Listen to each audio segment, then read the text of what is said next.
Chers internautes, merci de nous lire à travers plusieurs régions du monde et nous vous approchons sur notre chaîne numérique. Il est pour nous plaisir de vous avoir nombreux sur cette chaîne. La question sécuritaire de la province du Nord-Kivu reste une actualité cruciale dans la junte politique de la région. Suite à la guerre d'agression rwandaise dont la République démocratique du Congo RDC est victime, le récent accrochage opposant les forces armées de la République démocratique du Congo FARDC soutenu par le Volontaire pour la défense de la patrie VDP, autrement dit Wazalendo, contre les rebelles du M23. Ces accrochages ont entraîné le perte significative dans la junte politique du M23 dans les Rutshuru au cours de ces 2 dernières semaines.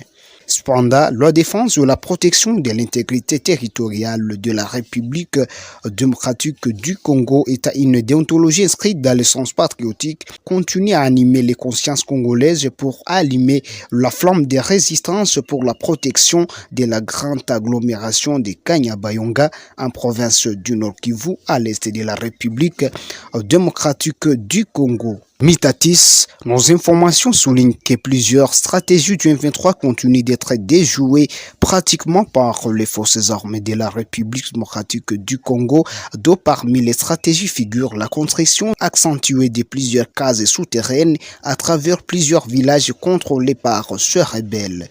Narad Alter, cette question des guerres d'agression rwandaise est à une moirassie déplaisante au peuple congolais. Les tensions diplomatiques entre la République démocratique du Congo RDC et les États de la sous-région seraient au rendez-vous. C'est justifié par l'absence inattendue du président Félix-Antoine Tshisekedi Tshilombo au récent sommet de la communauté des États de l'Afrique de l'Est EAC, un sommet qui consistait à la désignation d'un secrétaire général de cette organisation sous-régionale. Suite à nos participations laisse des traces dans la crème politique de la RDC comme au niveau de la sous-région.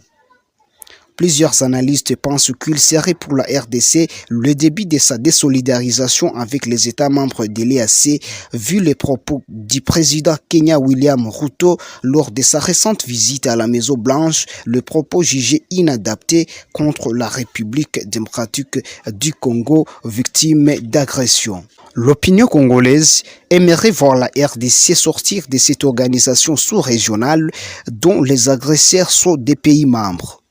Cette appartenance permanente de la RDC dans cette communauté justifierait son échec perpétuel tendu par plusieurs pays membres.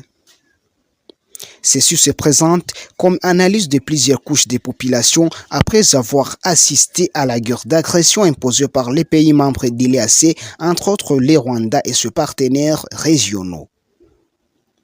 Au cours des tensions diplomatiques, la RDC reste déterminée d'allumer la flamme de résistance contre ces agresseurs rwandais et leurs partenaires pour pouvoir les déloger dans toutes les zones conquises dans les territoires de Rutshuru, Masisi et celui de Nyiragongo en province du Nord-Kivu à l'est de la République démocratique du Congo.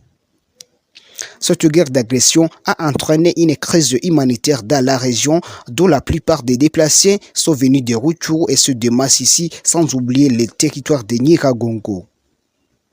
Les populations venues du territoire de Rutshuru et Nyiragongo se sont installées dans la partie nord de la ville de Goma, où plusieurs sites de déplacés ne cessent d'enregistrer des morts, victimes de mauvaises conditions de vie, tandis que les populations qui sont venues du territoire de Masisi se sont installées à l'ouest de la ville de Goma, dans les quartiers Mugunga et Lac-Vert, ainsi que dans la partie sud-ouest du territoire de Nyiragongo, dans le groupement Roussaïou, où plusieurs sites déplacés continuent à enregistrer jusqu'aujourd'hui des morts suite à des conditions non aménagées dans lesquelles ces populations vivent. Merci de nous suivre nombreux sur notre chaîne numérique partout où vous êtes, à travers tous les continents de la planète. Partagez nos informations et surtout laissez-nous vos commentaires et vos likes après vous être abonnés. Restez connectés pour la suite des productions.